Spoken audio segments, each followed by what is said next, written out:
As ICE continues to expand its crackdown across Minneapolis, Native Americans are expressing concern that they are also being targeted.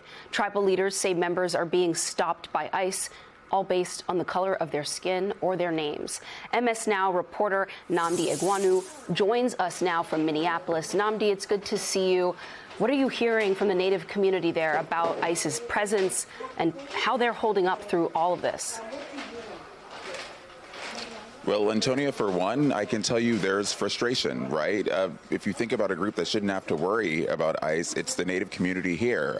But nonetheless, there's still a lot of concern that's been expressed to me directly that the 2,000 or so federal immigration agents that have come to this city aren't aware of Minnesota's Native population, that they may come here, see a brown face, and subject some of the tribal members here to stops. And that's what we've been hearing. Just to give you a rundown of some of the stories we've heard that there are members of the community that go out on the streets and have been stopped by ICE and asked for their papers. We're hearing stories that there are members that have shown tribal IDs and haven't had those IDs recognized as legitimate forms of identification.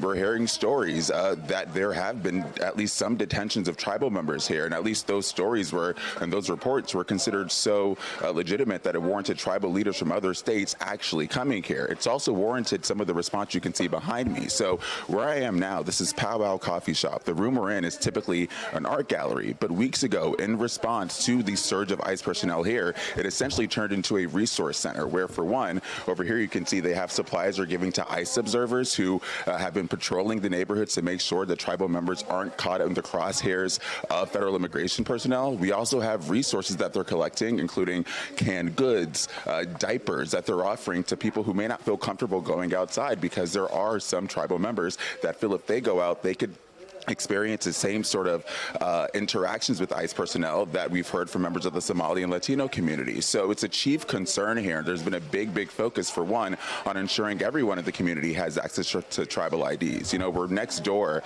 to the American Indian Center, and one of the things they're doing is they're having tribal leaders from different states come here to help expedite the processing of tribal IDs. What's been explained to me is that typically you'd have to go to a reservation, bring your paperwork, and pay a fee. Well, in order to help expedite that, those tribal leaders are coming here, waiving that fee, and trying to make it as easy as possible for members of the community to have identification that proves they're from a federally recognized tribe. So to help paint a picture of how members of the community are responding to all this, I want to play for you some of my conversations with members of the Chippewa and Winnebago tribe specifically about how they're reacting to all of this. Take a listen.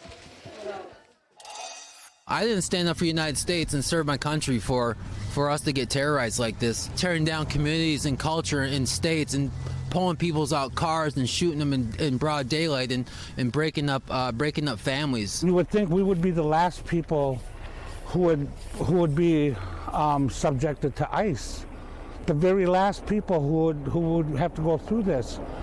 But our community is on edge. I think about my dad in 1968 when they formed the American Indian Movement on these streets. We barely had anything for our people.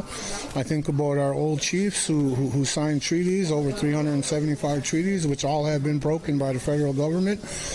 And ever since they landed on our shores, lost, they didn't discover nothing.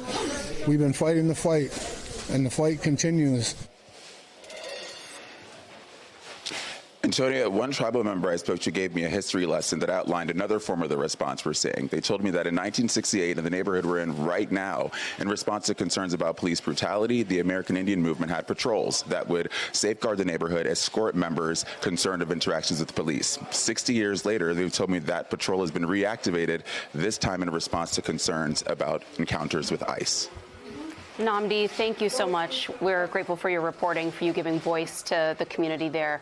Thank you, and stay safe.